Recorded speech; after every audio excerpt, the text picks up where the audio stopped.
수강생 여러분 안녕하세요. 경비지도사 2차 경비업법 부분을 맡고 있는 고비안입니다. 드디어 이제 핵심 요약 부분을 이제 보시게 될 거예요. 이제 경비업법은 만점을 목표로 해야 되기 때문에 그래야 이제 이게 사람이라는 게 주의력이 조금 떨어지는 게 있거든요. 아무리 다 알아도요. 그 약간씩 틀리는 부분이 있을 수밖에 없어요. 그래서 이제 100점을 만점으로 이제 만점을 목적으로 해야만 하나 정도 또는 두 개 정도 뭐 이 정도 틀려야 합격을 하는 거라서 모든 부분을 꼼꼼히 보실 수밖에 없다는 거는 이미 말씀을 드렸고, 그래서 이제 기본 강의 때 문제까지 거의 싹 다 보셨죠. 근데도 그래도 부족해서 다시 복습하셔야 됩니다. 핵심 요약이라고 해서 뭐 대단한 새로운 걸 공부하는 게 아닙니다. 어차피 이 경비업법 부분은 경비업법 그 법 또는 시행령 또는 시행규칙 이 법조문 자체를 외우는 건데 이게 연관성을 따라서 외운다는 게 생각보다 어려워요. 그렇기 때문에 무조건 반복학습입니다. 오히려 이런 것들을 외우실 때 있어서는 머리가 좋으신 분들이 힘듭니다. 그게 무슨 말이야 선생님? 그러면 머리가 좋으신 분들은 반복적으로 하는 게 너무 지겹습니다. 그래서 오히려 이런 것들은 법과목 같은 것들은 이 반복학습이 정말 필요하기 때문에 약간 머리가 좀 좋으신 분들은 약간 그걸 약간 낮추시고 생각하셔야 돼요. 또 똑같은 얘기 또 뭐 근데 이 방법이 없습니다. 계속적으로 똑같은 걸 계속적으로 해서 인이 배기는 형태. 그래야지만 맞출 수 있다. 이렇게 보시면 되는 거죠. 그래서 결국은 또 반복적으로 말씀을 드릴 수밖에 없는 얘기들, 그다음에 이제 문제를 같이 몇 개를 풀어보고 이런 식으로 이제 진행을 할까 해요. 그러면 이제 실제 내용들을 또 이제 들어가서 봐야죠. 이 경비업법의 이제 총칙부부터 보셔야 되는데 경비업법 총칙 부분은 내용 자체 시험 문제가 뭐 한 두 개, 뭐 많으면 두 개, 뭐 아니면 한 개 정도 나오는 뭐 그 정도 뭐 거의 중점은 아니지만 그럼에도 불구하고 그 한 문제를 틀리시면 안 되기 때문에. 또 역시 같이 보셔야 된다라는 거죠. 1의 3조 부분인데요. 어떤 얘기냐면 목적과 의미가 나오죠. 목적이라는 건 뭐 잘해보겠다는 얘기입니다. 체계적으로 이제 경비업의 육성, 발전, 그다음에 체계적 관리 뭐 이런 것들을 얘기죠. 그래서 경비업에 이바지하겠다 이런 얘기들이 나오고 정의를 얘기한다는 건 시설과 장소를 이거를 뭡니까 관리하겠다. 또는 이제 이런 부분에서 이제 대상 시설이라고 얘기하는데 이런 부분에 어떤 도난이나 아니면 뭡니까 화재나 아니면 뭐 그러니까 혼잡 이런 것들을 막겠다 이거죠. 그래서 여기 나오는 것처럼 도난, 화재, 혼잡 그로 인한 어떤 위험한 손해 이런 것들을 방지하는 업무를 해나가는 것이다. 근데 이 도급이라는 걸 잘 알아두셔야 돼요. 이 계약이 이 경비 대상의 이제 건물주죠 대부분 아니면 시설주와 경비업자는 경비업체를 얘기하는 거예요. 여기가 맺는 계약은 도급계약이다. 그래서 이게 공적 업무가 아니라 사적 업무라고 볼 수 있습니다. 하지만 이제 사적 업무라 하더라도 경찰이 즉 많이 관여할 수밖에 없는 그런 일들을 하는 거죠. 그래서 도난, 화재, 혼잡이라는 거 알아두시고 그다음에 도급계약이라는 거. 그래서 여기 도급이라는 개념이 바로 나오죠. 그래서 일방이 이게 수급인이라고 하는데 이 사람이 상대방으로부터 일을 받는다는 거예요. 그래서 도급인이라고 하고. 그러니까 상대방이 도급인이라는 것은 여기가 보통 건물주입니다. 아니면 여기가 시설주. 그러니까 여기가 이제 A라고 한다면 여기가 맡기는 거예요. 이 수급인한테. 일을 맡았다는 뜻인데요. 여기가 보통 경비업체를 얘기하는 거죠. 회사인데요. 여기 보통 이걸 이제 경비업자라고 이제 법에서는 부르게 되는 겁니다. 그러면 이제 여기는 돈을 주는 거죠. 그러면 여기는 뭘 해주는 거예요? 경비 업무를 맡아주는 거죠. 경비 업무를. 이런 구조의 도급계약이다. 어려운 얘기는 아니고요. 이런 식이죠. 공사업자가 이 시설을 그러니까 건물을 세워주는 것 같은 것도 그러면 이제 건물주가 돈 주는 것도 이것도 도급계약이고 심지어 뭐 여러분 뭐 갖고 계신 핸드폰 고장 나가지고 에이스센터에 가서 수리할 때 돈 맡기고 돈으로 이제 그 수리비 주고 이런 것도 도급이에요. 그래서 이 경비계약이 도급이다라는 거 알아두십시오. 그 다음 보실까요? 그러니까 도난, 화재, 혼잡, 도급 이거 이제 표시해 놓으시고요. 그 다음에 경비업의 종류라고 하면 5가지죠. 시, 호, 신, 기특하다 이렇게 보셔야 되는데 시는 시설, 호는 호송, 그 다음에 신은 신변, 그 다음에 기는 기계, 그 다음에 특은 특수 이렇게 되는 거죠. 근데 여기까지는 이제 나중에 공부해서 아시겠지만 여기까지는 일반 경비원이 맡게 되는 거죠. 여기는 특수경비원이 맡게 되는 거예요. 이미 뭐 아시는 내용이지만 근데 지도사는요 이렇게 되는 겁니다. 지도사는 이렇게가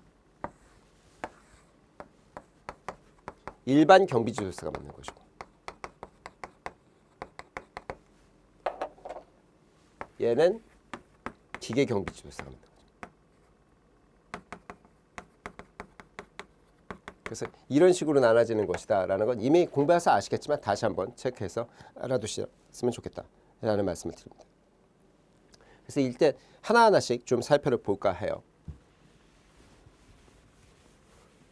일단 시설이라는 것은 뭐냐 그러면 대체로 이게 제일 많은데, 시설, 그러니까 건물 보통 얘기하는 겁니다. 건물이나 무슨 뭐 아니면 뭐 공장 같은 것도 그렇죠. 공장도 시설입니다. 아니면 뭐 놀이동산 같은 것도 시설이고, 이런 시설부터 장소를 얘기하는 거죠. 여기 도난과 화재를 방지하는, 그 다음에 그 밖에 혼잡. 그래서 도난, 화재, 혼잡을 방지하는 것이다라고 보실 수 있는 거죠.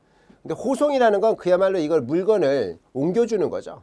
이 중요한 물건들, 뭐 도자기가 됐든 뭐 그림이 됐든 이런 뭐, 그러니까 전시회 같은 거 연다고 해서 이렇게 갈 때, 아니면 이제 거기 대체로 돈 뭐 이런 거나 아니면 금은품 이런 것들을 이제 이송할 때, 그래서 이제 여기 보시는 것처럼 현금이나 유가증권, 귀금속 상품 뭐 이런 것들을 얘기하는 거죠. 여기서 이제 도난과 화재가 있어서는 안 된다.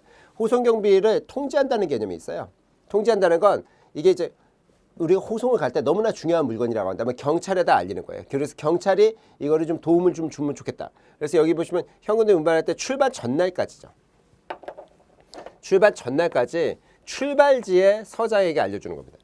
경찰청장까지 뭐 갈 필요는 없어요. 지방경찰청장까지 갈 필요 없이 출발지, 도착지 아닙니다. 왜? 그래야지 여기 태워가지고 같이 갈 거 아니에요. 그래서 출발지에 서장에게 통지서로 해서 제출한다. 전자문서 같은 것도 가능하죠. 이렇게 해서 하는 거다. 전날까지입니다. 전날까지. 24시간이 아니에요. 전날 이렇게 부르는 거죠. 그 다음에 출발지, 경찰서장 이 부분을 줄쳐 놓으셔야 되고, 그 다음에 이제 신변보호라는 건 그야말로 사람을 보호하는 겁니다. 사람을. 특별히 무슨 뭐 어떤 뭐 유명 연예인이 뭐 외국에서 왔다. 우리나라 연예인들도 요즘은 잘 나가니까 이런 사람들을 이제 보호한다거나 이런 경우들. 그래서 생명과 신체에 대한, 사람의 생명과 신체에 대한 거죠. 그래서 시설은 뭡니까? 도난, 화재, 혼잡이고, 기본적으로 아주 이 시설이 가장 경비 이쪽에서 업에 있어서 가장 중요한 것이고, 호송은 현금이나 뭐 유가증권 상품권 같은 거예요. 아니면 귀금속 뭐 이제 뭐 도자기냐 뭐 등등등 이런 것들을 옮기는 건데, 경찰한테 굳이 얘기하면 호송에 대한 통지, 약간은 지원 요청 같은 느낌이죠. 호송에 대한 통지를 할 수 있는데, 이때 어떻다? 전날까지 어디에 출발지에 경찰서장에게 통지서를 전자문서 같은 형태로 가능하다. 이런 식으로 가능. 신변보호는 사람의 생명과 신체를 보호하는 것이다. 이미 공부하신 거지만 다시 한번 체크하는 거죠. 그다음에 기계는 이게 이제 관제 시설을 이용하는 겁니다. 이게 시설 밖에서 하는 거예요. 그러니까 보통 이제 시설 경비 같으면 경비원을 파송을 해서, 어디서? 경비업체에서. 그 경비업체를 경비업자를 부르는 거죠. 파송해서 거기서 하는 경우들도 있는데, 그렇게 안 하고 여기서는 밖에서 보는 겁니다. 그래서 여기 이 감지 시설 같은 건데, 이게 뭐 CCTV든지 아니면 이제 레이저 같은 걸로 해서 이렇게 연결되는 이런 것들, 감지 송신되는 정보를 이거를 해서 이 대상 시설 외에서라는 거죠. 시설 외에서 관제 시설을 갖고, 그래서 관제 시설이 필요한 겁니다. 방식은 똑같아요. 시설 뭡니까? 경비랑 똑같은데, 이 외에서 관제 시설을 수신하면서 도난, 화재 이런 것들을 확인하는 거다라고 알아두시면 되고, 특수경비라는 것은 그야말로 원자력 발전소, 화력 발전소, 아니면 뭐 이 중요 부분들 있죠. 중요한 부분들, 뭐 이런 것들의 공항이나 항만 이런 것들, 이런 데서 테러 문제가 있거나 이런 데 공격당하면 안 되거든요. 그래서 이런 공항이나 대통령이 정하는 중요시설이나 발전소 이런 것들인데, 여기에 도난이나 화재 위험 발생, 여기를 얘기하는 거죠. 그럼 대통령이 정하는 중요시설이라는 게 뭐냐? 그러면 여기 국가정보원장이 지정하는 국가 보안 목표, 이런. 그 다음에 아니면 통합방위법상 국방부 장관 이하는 국가 중요시설, 이렇게 가요. 대통령이 정하는 게 뭐냐? 그러면 국정원장이 정하는 국가 보안 목표 시설, 아니면 뭡니까? 통합방위법상 국방부 장관이 얘기하는 국가 중요시설, 이것들을 지키는 것은 특수경비죠. 이때 이제 특수경비원들이 투입된다, 이렇게 얘기될 수 있는 겁니다. 그러면 뭐 문제를 하나 보시면, 밑에 이제 우리 교재에 나오는 문제를 좀 볼게요. 거기 보시면 뭐 총칙 부분에 관련 핵심 문제라고 해서 1번 보시면, 다음 관할 안에, 괄호 안에 보이시죠? 여기 뭐 실제로 여기 보시게 괄호 안에 알맞은 것을 넣으시오 이러는데, 경비업법상 경비업은 시설, 호송, 그 다음에 뭡니까? 시호신, 신변이 들어가야 되겠죠? 그 다음에 기, 특, 그래서 특수경비.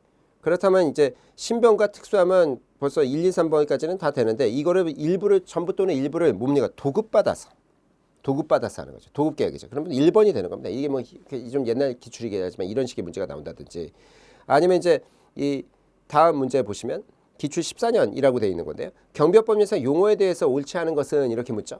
그래서 1번에 신변보호는 생명과 신체, 그렇죠? 맞는 지문이고 2번에 기계경비라는 것은 그래서 경비 필요한 시설 장소에서 도난 화재 혼잡, 도난 화재 혼잡은 시설이에요. 그리고 이게 경비계약이라고 한다면 기계경비라고 한다면 그 시설 외에서 관제시설 이 표현이 나와야 되죠. 그래서 답이 2번이 될 건데 3번에 호송이라는 것은 그렇죠.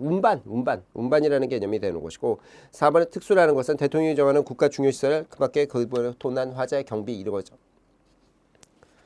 또 이제 추가적으로 계속적으로 문제도 풀어봤으니까 계속 보겠습니다. 어렵지가 않죠. 그래도 이제 이런 거에서 하나 틀려버리면 정말 허망한 겁니다. 여기 경비업자라는 것은 법인을 얘기하는 거예요. 딴 게 아닙니다. 개인 개념이 아니라 자연인 형태가 안 되고 법인. 그러니까 회사예요. 그래서 업자, 업체인 거죠. 경비지도사는 두 개로 나눠지는데 일반과 기계로 나눠지는 거죠. 그때 이제 여기는 일반은 뭐 시, 호, 신, 특까지 가져가는 거고 기계는 기계죠. 경비원하고 좀 다르게 해야 되는 거 아까 그림을 그려드렸으니까 뭐 큰 문제는 없고 어렵지 않죠. 시험은 다르게 보죠. 지도사들이. 경비원은 어떻게 되냐면 일반 경비원과 특수 경비원으로 나누는 겁니다. 여기 종업원은 얘기하는 겁니다. 사실 이제 이 고용인이죠. 사실 아니라 이때는 이제 일반 같은 경우에는 어떻게 되냐면 시, 호, 신 그다음에 기입니다. 기계가 일반 경비원이 쓰는 것이고 특수 경비는 특수 경비원이 쓰는 거예요. 그래서 이게 이 교육이 좀 다르지 않습니까? 여기는 좀 되게 많잖아요. 88시간 이렇게 받아야 되고 막 이런 것들이 있으니까 굉장히 길게 되는 이런 것들. 두 가지 이제 나누는 방식이 다르다는 건 아까도 그림을 그려드렸으니까 이걸 체크해 두시면 된다라고 말씀드릴 수 있죠. 무기라는 게 뭐냐? 그러면 이게 무기라는 건 총기를 얘기하는 그런 개념이에요. 특히 이제 특수경비원들이 보통 이거를 많이 지급받게 되는데 그래서 여기 보시는 건 인명과 신체의 위해를 가할 수 있는 권총하고 소총. 근데 이게 장난감 총 같은 느낌의 플라스틱 권총 같은 거는 무기로 볼 수 없어요. 그래서 이것도殺傷성까지는 없고 대체로 이제 위협적이라는 느낌은 있습니다. 요즘은 그러나 기본적으로 권총과 소총이다 해서 이게 신체의 위해를 가하거나 인명의 위해를 가할 수 있는 정도가 돼야 무기라고 얘기할 수 있는 것이고요. 경비법인은 아까도 말씀드렸지만 법인이 아니면 안 됩니다. 반드시 법인 형태로 가지고 있어야 되고 이 개인은 이 경비 업체 이렇게 얘기가 될 수가 없죠. 법인 형태로 가져가야 된다.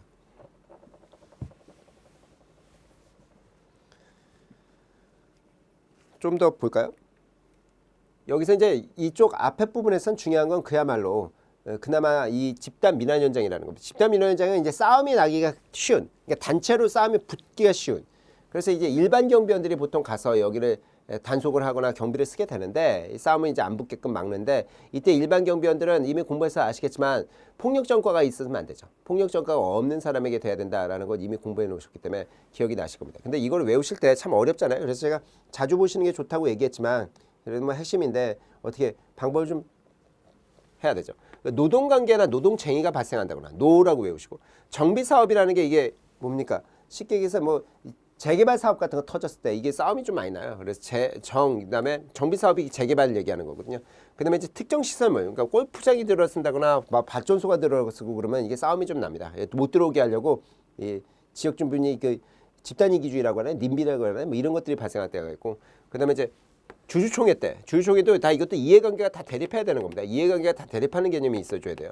그런 것들. 아니면 이제 건물 등의 소유권 문제, 토지나 건물 등의 소유권 문제. 이런 것들이 발생한다라고 한다거나 아니면 100명 이상이 모이는 행사들 이렇게 보는 거죠. 100명 이상의 행사들. 그다음에 이제 행정대집행 문제, 행정대집행 이렇게 보시는 겁니다. 그러면 이게 외우기 어려우니 노정특주 뭐 이렇게 하면 너무 어려워요. 그러니까 노정주 이렇게 좀 외우세요. 사람 이름처럼.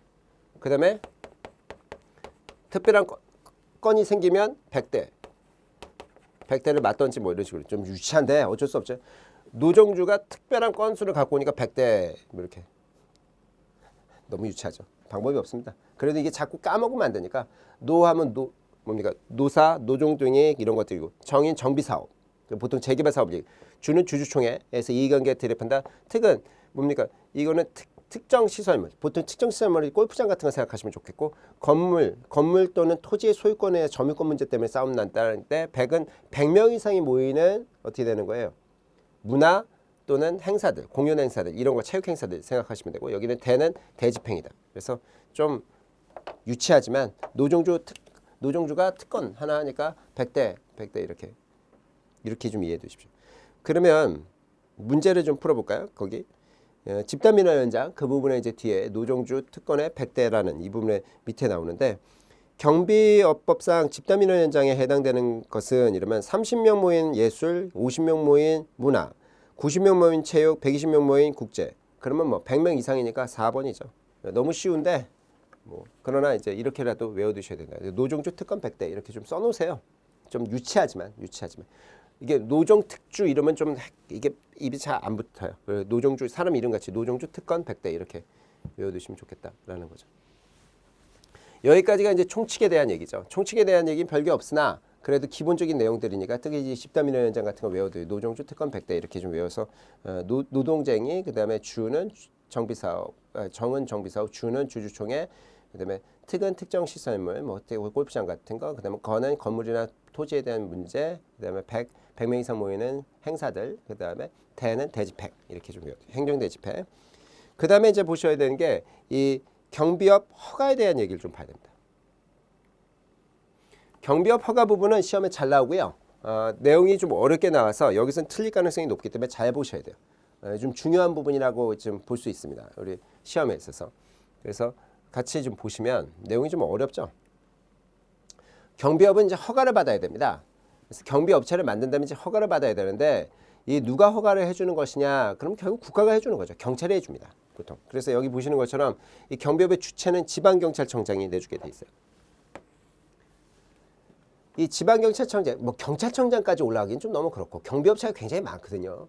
큰 것뿐만 아니라 작은 것도 많아요. 그래서 이제 그거를 막 그렇다고 서장이 하자니 조금 그래서 지방경찰청급에서 하자. 이렇게 해서 지방경찰청급에서 해주게 되는 거죠. 도급을 하려는 하려고 한다면 이 주사무소, 법인의 주사무소 소재지에 관할하는, 그러니까 부산이 만약에 주사무소가 있다라고 한다면 부산지방경찰청장에, 아니면 이제 서울에게 있다면 서울지방경찰청장에게 허가를 받아야 되는 겁니다. 그때 이제 변경도요. 변경도 허가를 받아야 된다. 예, 변경하려고 한다면 허가를 해야 됩니다. 경비 업무를 변경하고자 한다라고 하면 제가 시설로 내놨는데 호송으로 바꾸고 싶다. 아니면 호송을 추가하고 싶다. 뭐 이러면 변경 허가를 받아요. 아니면 무슨 시설 호송이 있는데 뭐 여기 특수로 바꾸고 싶다. 아니면 특수로 추가하고 싶다. 뭐 아니면 뭐 기계를 추가하고 싶다. 이러면 변경 허가까지도 넣어줘야 됩니다. 이거 다 누가 한다? 지방 경찰청장. 경찰청장의 하자니 너무 높고, 경찰청장은 보통 이미 공부해서 아시겠지만 경비지도사 시험 같은 정말 전국 단위로 해야 되는 이런 거 가는 거지, 경비업체가 많아서 지방경찰청장 수재에서 허가, 신규 허가, 변경 허가를 내준다.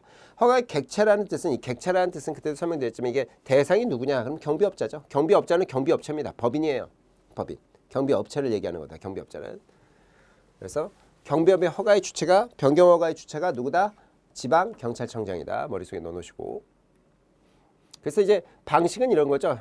경비업 허가 신청을 경비업체가 넣으면 이때 관할 지방 경찰청장한테 넣어야 돼요. 근데 요거를 여기다 안 넣고 서장한테도 넣을 수는 있어요. 서장한테 넣어주면 여기가 지체 없이 여기다 쏴주는 거지, 여기가 뭘 하는 게 아니야. 그래서 여기는 쏴주기만 하면 여기가 심사를 해서 지방경찰청장이 심사를 해서 여기서 지방경찰청장이 허가를 내주는 건데, 다만 이때 조건부 허가라는 게 가능해요. 그러니까 시설이나 이걸 못 맞춘 경우들이 있어요. 요건들이 있거든요. 그 요건을 못 맞춘 경우는 1개월 정도의 시간을 줘서 그 안에 맞춰라. 이렇게 가는 거죠. 그때 만약에 요건을 불충족하면은 그때는 허가를 못 내주는 것이고, 그러니까 허가를 내줬던 거는 아웃시켜버리는 거, 끊어버리는 허가 취소고, 그렇지 않은 이상은 여기서 뭐 조건부 허가가 아니면 그냥 허가증 교부하고 개시하면 되는 거죠. 근데 여기 조건부 허가 맞춰지면 이제 개시가 이루어지는 이런 형태로 가는 거죠. 그래서 여기다 갖다 낼 수도 있다. 여기가 하는 건데 여기다 갖다 내면 그냥 여기다 신속하게 전담하는. 그러니까 뭐 부산지방경찰청장한테 내는데 뭐 부산 뭐 이런 데는 상관이 없고, 만약에 충남에 제가 경찰청장이 뭐 충남경찰청장에 넣으려면 충남이 아마 홍성인가 홍천인가 뭐 자 이름이 잘 안 나는데 거기에 아마 도청 소재지가 있을 겁니다. 대전이 아니라 여기서 나와서. 근데 거기 뭐 제가 천안에 사는데 거기까지 갔다 오기 힘들면 천안경찰서장한테 넣으면 천안경찰서장가 지방 경찰청장에게 이거 쏴주는 이런 역할을 해줄 수 있다 이거죠. 그래서 이런 형태. 그래서 여기 그 뭡니까 문제를 같이 볼게요. 영업구역이 다수의 경찰서의 관할 구역에 걸칠 때 그럴 때는 허가권자가 누구냐 그러면 이때는 지방경찰청장이 하는 거죠. 그래서 뭐 규모가 큰 게 아니라 주사무소 소재지, 주사무소 소재지. 그래서 이게 뭐 내가 어디에 지금 이 법인의 이 주사무소를 갖고 있느냐 이래 돼서. 그러니까 만약 제가 천안에 주사무소를 갖고 있다. 그러면 충남 지방경찰청에 갖다 내야 되는 것이고, 제가 무슨 뭐 강원도 춘천에 있다. 그러면 뭐 강원 그러니까 지방경찰청장한테 갖다 내야 되는 것이고, 이런 식으로 구조가 돼 있다라는 문제. 답은 3번이 되겠죠. 그 정도. 그럼 경비업의 신청 방식에 이제 보다 구체적으로 좀 다시 보도록 하겠습니다. 이 신청서를 제출해야 되는데요. 경비업자가 지방경찰청장한테 내야 되는 거죠. 그 사람이 허가 주체니까. 다만 이제 이 편의상 서장한테 넣어주면 서장이 전달해주는 역할을 해줄 수 있는데, 허가 신청서를 하나 써야 되고, 그렇죠? 그다음에 이제 법인, 만약 허가를 받은 법인이 변경을 하려고 한다면 또는 새로운 월급 추가, 변경 또는 추가하려면 이 또한 역시 허가 신청을 넣어야 된다고 했잖아요. 변경 허가까지도 넣어줘야 되는 거죠. 지방경찰청장에게. 어디 있냐면 주사무소의 소재지, 주사무소의 소재지에 지방경찰청장에게 넣는 거고, 여기 서장, 여기다 서장에다 넣어주는 건 요거는 쏴주기만 해주는 개념이죠. 그러니까 여기다 넣어주는 거고, 이미 그림표에서 보셨듯이 여기는 여기다 넣으면 여기가 지체 없이 해주는 거죠. 그래서 여기 서장은 지체 없이 그냥 이 전달만 해주는 역할을 한다라는 얘기죠. 법인의 주사무소라는 것은 등본, 등기부에 있는 걸 얘기하는 거예요. 등기부. 그러니까 실제로는 무슨 뭐 이렇게 된다고 한다면 좀 달라요. 그러니까 천안에서 보통 많이 일을 하는데 회사가, 근데 이제 이 주사무소라고 해서 등록시켜 놓은 데는 서울이다. 그렇다면 이때는 서울 쪽에 가서 해줘야 되는 거죠. 그래서 여기 소재지에, 등본상의 소재지의 주사무소를 의미하는 것이다라는 개념이 나오죠. 대체로 이제 일을 하는 데다가 주사무소를 놓게 된다. 근데 이 지방경찰청장이라는 이 개념이 중요한 거니까 다시 뭐 봐두시면 되는 것이고, 경비업의 허가 신청서의 제출 방식에서 어떤 걸 갖다 내야 되느냐라고 하면 정관을 갖다 내야 되고요. 임원의 이력서를 갖다 내야 돼요. 여기까지는 필수. 정관이 제일 중요합니다. 법인은 정관에 따라서 움직이는 겁니다. 이게 이제 상법에 나오는 얘기인데, 그래서 이 정관이 중요해요. 민법도 그러니까 민법 어차피 이 경비업체는 회사니까 차원이 다르긴 하지만 이때도 정관은 반드시 필요한 겁니다. 그 다음에 임원의 이력서를 갖다 내야 되고, 왜냐면 임원의 이력서를 갖다 내는 임원의 결격 사유가 있어요. 임원의 결격 사유가 있으면 이게 제껴야 되거든요. 그래서 이게 임원의 이력서가 필요하고, 그 다음에 시설이나 장비의 확보 계획서 같은 것들이 필요하다. 만약에 이제 갖출 수 없는 경우에 하나는 거죠. 신청 시에. 그러면 조건부 허가를 내줘야 돼서 그때 확보 계획서를 함부로, 이거 언제나 내는 건 아니고 요거는 언제나 내는 거죠. 정관하고 이력서, 임원 이력서는 내는 거고, 이거 시설을 확보하지 못했다고 한다면 확보 계획서를 내는 겁니다. 1개월, 이거 조건부 1개월이죠. 아까 보셨지만 조건부 허가가 나올 수가 있어서 그때만 내는 거지 언제나 내는 게 아니에요. 그래서 두 개가 여기가 필수다 이렇게 봐주시는 거죠. 이에 따른 신청서를 제출받았을 때 지방경찰청장은 빠르게 뭐냐면 이 임원 결격 사유 같은 것들을 확인하기 위해서 이 등기사항증을 확인하게 된다 이라는 거죠. 근데 이제 여기 이런 것도 시험에 나왔죠. 이렇게 전자정부법에 따라서. 근데 이런 거는 어차피 전자기록 형태로 보지 뭐 요즘 옛날처럼 종이를 누가 이렇게 봅니까? 눈이 나쁘면야 뭐 받아서 볼 수 있겠지만 전자기록으로 대부분 보니까 전자정부법에 따른 등기부를 확인해. 등기사항 증명서를 확인한다. 근데 쉽게 해서 등기부 본다고 보셔도 무방해요.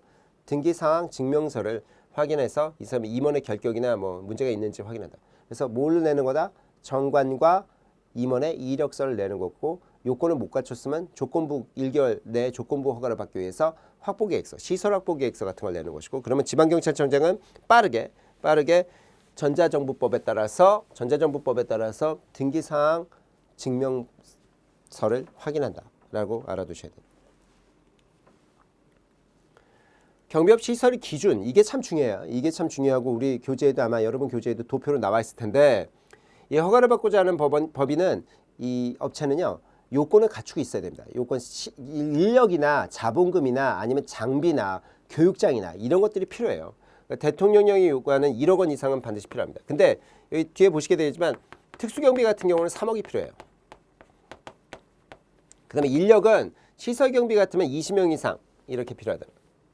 그 다음에 이제 경비조사에 1명인데 요거 뭐 여기서 외우실 필요는 없어요. 어차피 도표에서 외우셔야 되는데, 그 외에는 무슨 뭐 이 호송이니 뭐 아니면 뭐예요, 이 신변이니 이럴 때는 무술 유단자가 필요하고 이런 얘기들이 나오는 겁니다. 그래서 대통령령으로 정하는 경비 인력이 필요하고 교육장이 필요하죠.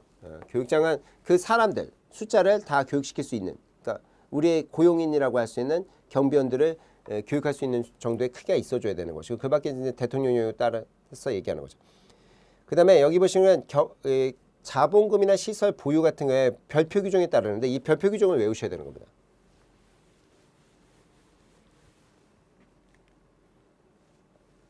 일단 허가 요건이라는 게 계속적으로 말씀드리는데 갖출 수 없는 경우에는 조건부 허가가 가능하다는 거죠. 근데 이때는 확보계획서를 낸다고 말씀드렸어요. 확보계획서를. 그때 1개월 내로 해서 확인받아야 돼요. 누구한테? 지방경찰청장이. 당연히 지방경찰청이 주체니까. 이 사람한테 확인받아가지고 나오는 거죠. 이게 1개월 조건부 허가를 받으려고 한다면 물론 이제 1개월 내로 이제 확보를 한다는 차원에서 그랬을 때 확보계획서를 내는 건데 자본금은 안 돼요. 자본금은 절대. 돈은 먼저 박아야 돼. 돈을 나중에 확보하겠다고 하면 이 돈 문제는 늘 문제가 있기 때문에 돈 문제는 먼저 확보해야 된다라는 거죠. 허가나 신고 절차 등등등에 대해 대통령으로 정한다라는 얘기를 하고 있죠. 그래서 요 표를 아셔야 되는데 요 표에서 외우실 때 어떻게 외우셔야 되냐면 경비조사가 한 명이 필요하다는 것은 더 이상 외울 필요가 없는 겁니다. 경비조사가 한 명이 필요하다는 건 공통사항이에요. 다 한 명은 필요해. 다만 이제 기계경비는 기계경비조사가 필요한 것이고 나머지는 일반 경비조사가 필요한 거죠. 근데 어쨌든 경비조사 한 명 필요하고 인원을 보시면 일단 시설은 20명, 그 다음에 호송과 신변은 무술 유단자를 필요로 하는데 무술 유단자를 포함해서 일반 경비원 5명, 무술 유단자인 사람이 5명 필요하다는 거예요. 뭐 20명까지 필요 없는데 5명. 그 다음에 이 기계는요 CCTV나 이런 거 봐야 되기 때문에 전자 이쪽에 자격증을 가진 전자나 기술 뭐 이런 쪽에 자격증을 가진 5명을 포함해서 10명입니다. 근데 여기까지는 다 일반 경비원이죠. 근데 여기 특수경비는 특수경비원이 필요해. 근데 이 특수경비는 20명 이렇게 가요. 그래서 시설은 그냥 20명 이렇게 외우세요. 그냥 뭐 당연히 시설은 무슨 특수가 들어올 리는 없고 시설 20명 그다음에 신변하고 뭡니까 호송하고 신변이 무술 유단자 5명 이상 그다음에 이제 이 관제 시설을 봐야 되고 CCTV를 봐야 되는 기계는 일반 경비원인데 이때 전자통신 자격증을 갖고 있는 사람 포함 5명 포함해서 10명 이상 그다음에 특수경비는 20명 이렇게 간다라는 거죠. 이거 잘 좀 외워두시고 자본금은 쉬워요. 그냥 이 특수 빼놓고는 다 1억인데 특수만 3억이다 이렇게 가는 것이고 기계경비 때 필요한 게 교육장 외에 여기는 관제시설이 더 필요한 겁니다. 나머지 다 여기 다 교육장이 다 필요한 겁니다. 다 교육장이 다 필요한 거예요. 여기 뭐 교육장이 공통이니까 여기도 교육장이 다 필요하고 시설 그러니까 이 인원만큼에 들어갈 수 있는 교육장이 필요한데 여기가 관제시설이 필요하다는 게 차원이고 장비 같은 거는 복장 옷 줘야 되고 그다음에 경적 후락이죠. 단복 분사기가 있어줘야 된다. 기본적으로 깔리는 거예요. 기본적으로 다 그게 필요한 것이고 추가적으로 필요할 때 있어서 호송 같은 경우는 호송백. 근데 여기가 어떤 게 있어야 되냐면 이게 보안 장치가 있어줘야 돼요. 그러니까 훔쳐가면 삑삑삑삑 소리 나는 경보 보안 장치가 있어줘야 되고 경보 장치가 있어야 되고 호송용 차량 한 대가 필요하죠. 호송용 차량 같은 경우는 견고하고 단단해야 됩니다. 그래서 안전성이 담보될 수 있는 그런 것들을 얘기하는 것이고 신변보호는 무전기가 필요한데 무전기는 숫자만큼 신변보호로 나간 사람들 숫자만큼은 필요하다라는 것이고 기계경비 같은 경우에 있어서는 이 관제시설과 관련되어 있는 출장소별로 이게 차량이 필요합니다. 왜냐하면 출동해야 되거든 외부에서. 그래서 시설 밖에서 하는 거니까 출장소별로 출장 차량 2대씩. 뭐 이게 송수신 잔치는 너무 당연한 거고 이런 걸 외우시면 안 돼. 이건 너무 당연한 기계경비는 송수신 잔치하고 이게 뭐 이 CCTV 이런 것 다 필요한 거니까. 그래서 이걸 외우실 때 이제 인력을 잘 외우셔야 됩니다. 시설은 일반 경비 20명, 귀찮으면 일경이라고 외우시는 거예요. 일경 20명, 그 다음에 호송하고 신변은 무술 유단자 5명. 근데 무술 유단자도 그냥 무술 유단자여서는 안 돼요. 그때는 이제 이 대한체육회에서 인정을 했다거나 아니면 이런 그 무술 뭐 단체 이런 거에서 인정할 수 있는 문화관광부에서 인정할 수 있는 이런 걸로 가져야 되는 것이고 그 다음에 기계 같은 경우에 이제 5명 포함해서 10명 할 때는 전자 어떤 통신 어떤 자격증을 가질 때 이 그냥 뭐 사설 뭐 있던 그런 게 아니라 국가 기술 자격증에 입각한 거를 받아와야 되는 것이다. 그 다음에 특수경비는 20명이다. 이해되시죠? 그 다음에 자본금은 다 1억인데 얘만 특수경비만 3억이다. 교육장은 다 필요한데 기계경비만 관제시설이 필요하다. 장비는 뭐 별거 뭐 기본적으로 복장 옷 줘야 되고 그다음 경적 줘야 되고 단봉 줘야 되고 분사기까지는 주는 건데 추가적으로 필요한 것이 호송 같으면 호송백. 호송백은 이제 경보 장치를 빼빼빼빼 이런 거 있어줘야 되는 것이고 그다음에 호송용 차량 근데 이거 견고하고 단단하고 안전성이 담보돼야 된다라는 얘기를 하고 있고, 그다음에 신변보호 같으면 무전기를 하나씩 줘야 된다 이렇게 알아두시고, 그다음에 기계응비는 뭐 송수신 장치는 당연한 것이고, 출장소별로 2대씩 출동 출장소별로 출동 차량 2대씩이 필요하다. 이거 반드시 잘 외우셔야 됩니다. 잘 외우셔야 돼요. 이 문제가 제일 잘 나오는 거니까 이 동네에서는. 그래서 우리 핵심 문제를 우리 좀 밑에 보이죠? 우리 교재에 보실 거예요. 이 부분 밑에. 요거 이제 일단 비고 먼저 보시고 문제를 풀어야 되겠네요. 그렇죠? 비고 보시면 자본금의 경우에 있어서 이런 얘기를 해요. 자본금은 만약에 내가 1억을, 그러니까 변경 신청이나 추가할 때 변경 허가를 받잖아요. 지방경찰청장에게. 그때 나 1억 원이면 추가, 만약에 특수경비할 때 3억 원 이렇게 할 때 3억을 별도로 해서 4억 필요하다는 거예요. 그게 아니라요. 2억만 받아와서 3억만 채워주면 되는 것이고요. 내가 시설경비하느라고 1억 있는데 내가 호송 들어가면 1억을 더 포함해서 2억이 필요하다는 거야. 그게 아니라 1억 갖고 있으면 그냥 상관없어요. 그래서 여기 추가를 하려는 자본금은 갖춘 걸로 보죠. 그냥 갖고 있으면. 3억이라고 한다면 3억만 넘어가 주면 되는 거지. 뭐 4억 이렇게 필요하다는 게 아니에요. 플러스 하는 게 아니라 그 요건만 갖춰주면 되는 것이고, 교육장 같으면 뭐 인력이 더 필요하면 뭐 더 큰 교육장이 필요하고, 무술유단자가 이걸 대한체육회에서 요거나 문화체육관광부 요 정도만 이제 많이 나오진 않지만 알아두시고, 대한체육회나 문화체육관광부, 그다음에 호송용 차량은 역시 견고하고 안전성을 갖추고 무선통신장치 경보시설 갖춰줘야 된다. 이 정도. 호송용 백도 역시 여기에 경보시설을 갖춰줘야 된다. 이 정도. 전자통신 분야에 대한 자격증이라는 것은 국가기술자격법에 따른다. 이 정도로 여기 줄 쳐놓으십시오. 그냥 보지 마시고 이런 데를 시험에 틀리게 만들겠지. 뭐 이런 설마 운반하고 위안 이런 데를 건드리지는 않잖아요. 그래서 이런 부분들을 건드려서 뭐 대한체육 뭐 아니면 무슨 이런 때 무슨 문화체육관광부가 아니라 무슨 다른 뭐 여성가족 뭐 이런 식으로, 물론 뭐 그렇게 내겠습니까만 그럴 수도 있으니까 이런 부분들을 체크해서 줄을 쳐놓으셔야 된다. 그리고 비용은 플러스가 아니라 갖추고 있으면 끝이다. 이렇게 알아두시면 되는 거죠. 그 다음에 이제 5개 업무 중에 이 뭡니까? 자본금이 이제 나머지 다른 것과 특수경비 3억 원 이상이어야 되는 것이고, 그렇죠? 그 다음에 이제 경비 인력의 수는 20명 이상 이런 경우에 있어서는 시설경비하고 특수경비만 20명 이상이 있죠. 그 이상 밑에는 이제 무술 유단자 5명, 그 다음에 이제 그 기계경비는 10명인데 그때 전자 5명 포함 이렇게 되는 거고, 5개 업무 모두 교육장을 갖추고 있어야 되는 것이고, 기계경비업 같은 경우에 출장소별로 출동 차량 2대씩이 필요하니까 출장소가 5개면 10대 필요하다는 것이고, 여기 이제 얘는 이제 3군데니까 6대인데 아마 10군데면 뭐 20대 필요한 것이고, 이렇게 가는 거죠. 무술 위단자라는 것은 어떤 거냐 그러면 5명 포함한데 이제 호송하고 신변이다 이렇게 가는 거죠. 그러면 이 내용들을 중심으로 해서 문제 다시 돌아오면 이 핵심 문제라는 게 있을 거예요. 그 부분에 핵심 문제를 좀 보시면, 경비업법령상 경비원의 허가를 받고자 하는 법인이 갖춰야 될 업무상 자본금의 기준으로 옳지 않은 거, 그러면 시설 5천, 호송 5천, 올케 짧게 되겠죠. 5천 가지고 부족하죠. 시설하고 호송 다 1억 필요합니다. 특수 1억 가지고 안 되죠. 3억 필요해요.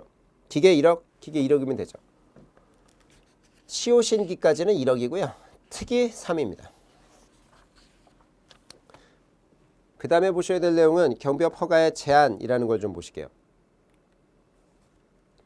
경비업 허가의 제한이라는 것은 누구든지 적법한 허가를 받은 경비업체의 동일 명칭을 사용할 수는 없습니다.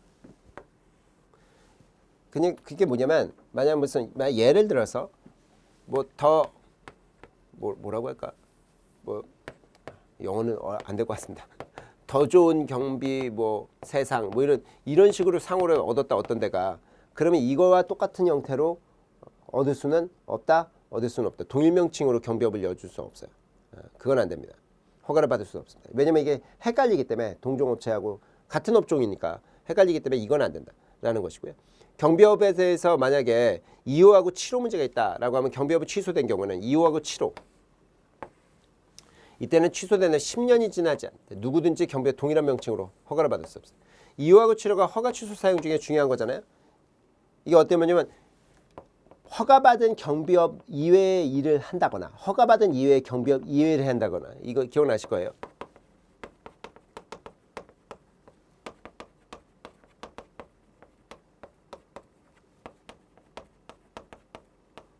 왜냐면 변경하거나 추가하려고 한다면 저걸 받아야 되니까 변경허가 받아야 되는데 그러지 않고 한다고만 안 되는 것이고, 치료는 뭐냐면 이 경비원을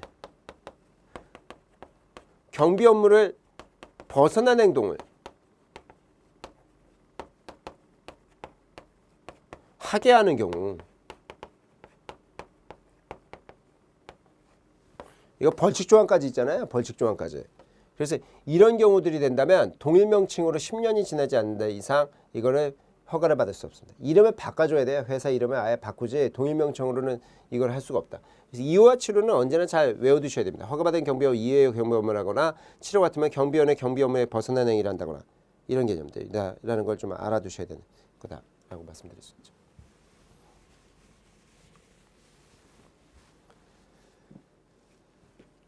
그렇다면 여기에 이제 뭐죠? 조금 더 보신다면 되겠네요. 그렇죠? 2호하고 7호에 대한 사유에 대해서 취소되는 거는 법인명이나 임원의 변경에도 불구하고 법인명 만약에 동일한 명칭은 안 되고 법인명이나 임원의 변경에도 불구하고 취소된다면 5년이 지나지 않으면 역시 허가를 받을 수 없습니다. 동일 명칭으로 10년, 그다음에 임원이나 이름을 바꿔도 5년 동안은 제한을 받는데 여기 보시면 경비업에 허가받은 경비 업무 외의 업무를 시키는 이런 게 위반되는. 그다음에 이제 경비원 업무 이외를 종사하게 되는 이런 것들.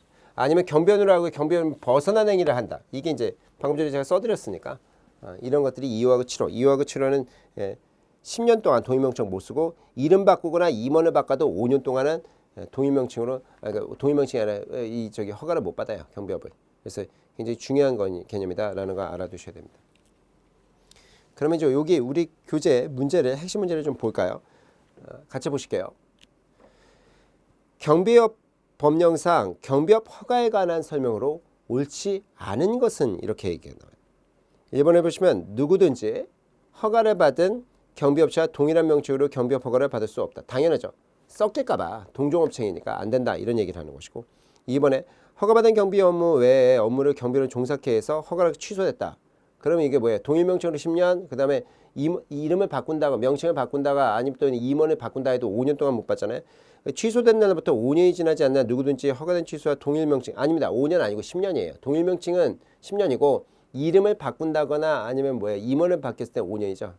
2번이 그래서 이거는 10년으로 바꿔줘야 돼서 틀리는 것이고 3번에 소속 경비원으로부터 경비원의 범위를 벗어난 행위를 하게 됐을 때 법인명의 변경에도 법인명의 변경이라도 5년 동안은 못한다 했잖아요. 5년이 지나지 않을 때는 허가를 못한다. 3번은 맞는 질문. 4번 경비업 허가 유효기간은 허가받은 날부터 5년인데 이거 나중에 설명드리겠지만 5년짜리예요.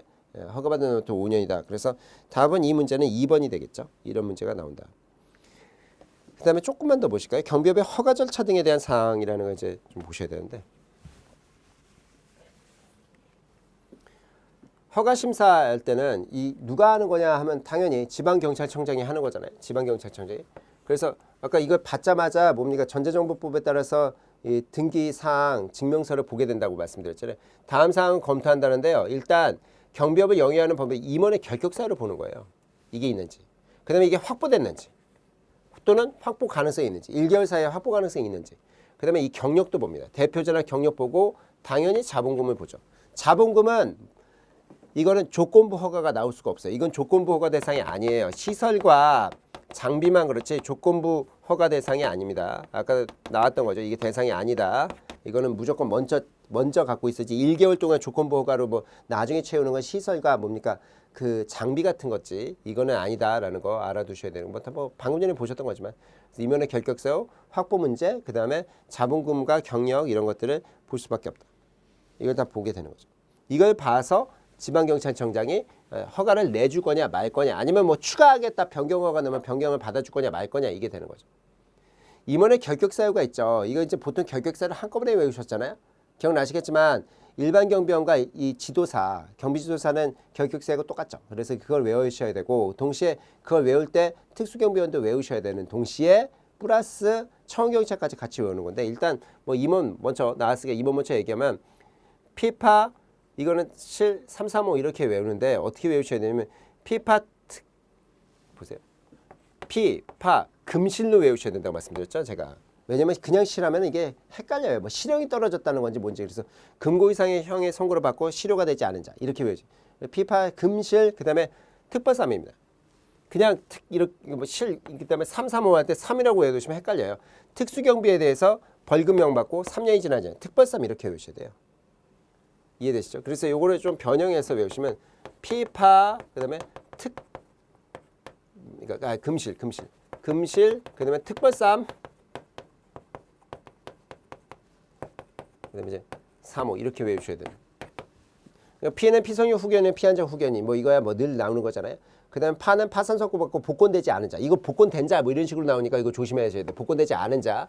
그다음에 금고 이상 형의 선고를 받고 실효되지 않은 실형이 아니에요. 실효되지 않은.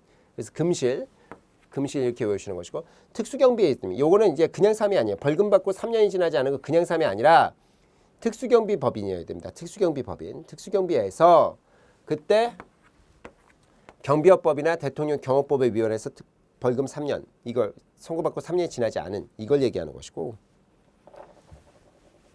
그 다음에 나오는 게 이제 3호가 보통 이거죠. 허가 취소에 해당되는 경비 업무에 동종 경비 업무를 수행하는 경우에 있어서는 2호하고 7호 2호하고 7호가 아까 뭐였습니까? 2호가 허가받은 경비업 외에 경비업을 한다거나 7호는 뭐예요? 경비원에게 그거와 다른 경비 업무 외에 어떤 뭡니까? 하지 말아야 되는 벗어나는 범위의 일을 하게 한 경우죠. 이런 경우에 있어서 동일명청으로 뭡니까 10년 못하고 임원하고 법인의 명칭을 바꾼 다음도 5년 동안 못하잖아요. 그래서 이런 경우 또는 경비업법의 명령을 위반해서 허가 취소됐다. 허가 취소로부터 당시 임원이었던 자는 어떻게 한다? 3년입니다. 취소. 당시 임원이었던 자는 취소된 지 3년이 지나지 아니한 자는 임원이 결격이고요. 그다음에 이제 이때 허가 취소 전에 시설경비가 이제 수행했던 법인이었다면 그렇다면 허가 취소되었던 임원을 가지고 3년 동안은 시설경비 업무를 못한다. 이 뜻이죠.